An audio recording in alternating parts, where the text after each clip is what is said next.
आज की 5 दिन हो गलानी गोटे नाबालिका झील जितेबले तार जीवन सहित संघर्ष करुच्ची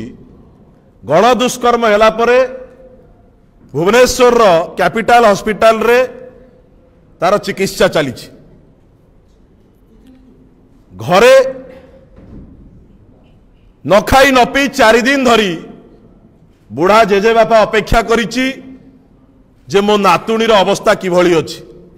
जेतेबेले आमे जाइथिलु तांको काली भेटिबा पाई तांको आखिरे लुह देखिलु मनरे कोह थिला जे मो नातुणी भलो ही घर को फेरिबो ना नाही मो नातुणी एबे भलो अछि ना नाही। सेटु बाघमारी थाना को मध्य जाइथिलु बाघमारी थाना रे थाना अधिकारी सहित मध्य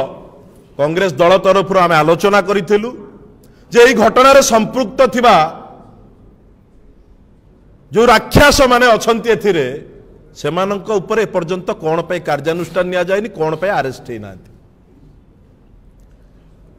जो कथा थाना अधिकारी शुणिलु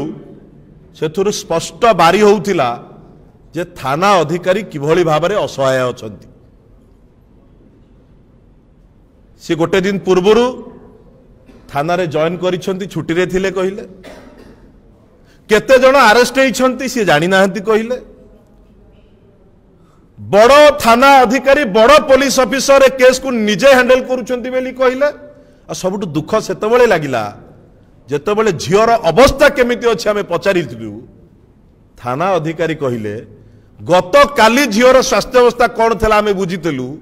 आज एपर्यंत दिन 2टा जाए मु बुझिनी कि मो पाखे खबर नहीं झीर अवस्था केमिति अछि।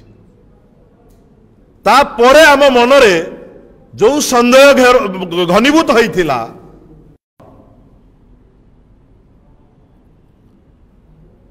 जेतेबेले खोर्धारे प्रतिदिन हिंसा घटुची निशा व्यवसाय पाउडर बेपार बढ़ी खड़ी कादान लुट होउची बंधुक बेपार होउची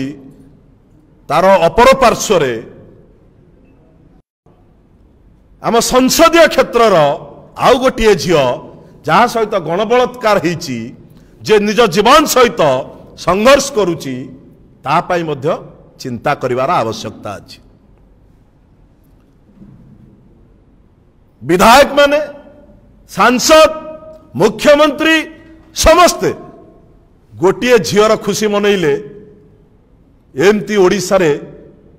बहुत झींकर कथा भूली गले। आमे दाबी रखुचु जे कांग्रेस दल तरफ आमर जो टीम हॉस्पिटल रे जाई झील एवं झीर बापा मां सहित गत काली भेटी थिले तापरे मन को टिके आमर आश्वस्ति आसीची जे वर्तमान जाए झील कथा ही पारुची हॉस्पिटल रे तार स्वास्थ्य अवस्था टिके स्थिर अछि। बापा मां किंतु भांगी पड़िछंती डर रे अछंती निज जीवन प्रति तांकर विपद अछि बोली से कहिले काली मने हैला जे कांग्रेस दल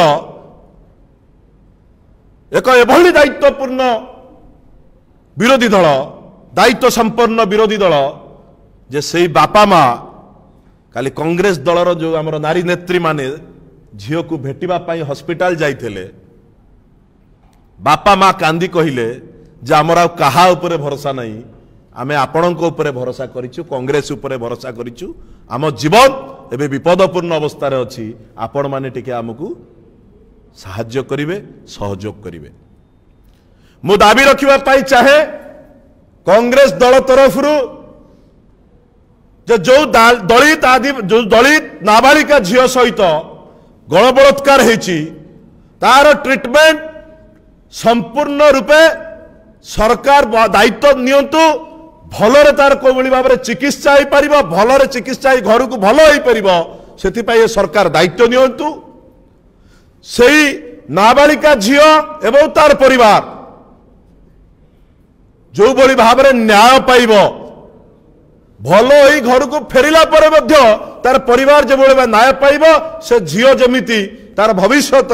कौन असुविधार सम्मुखीन न हम से न्याय पाइब ए सरकार दायित्व नवा दरकार।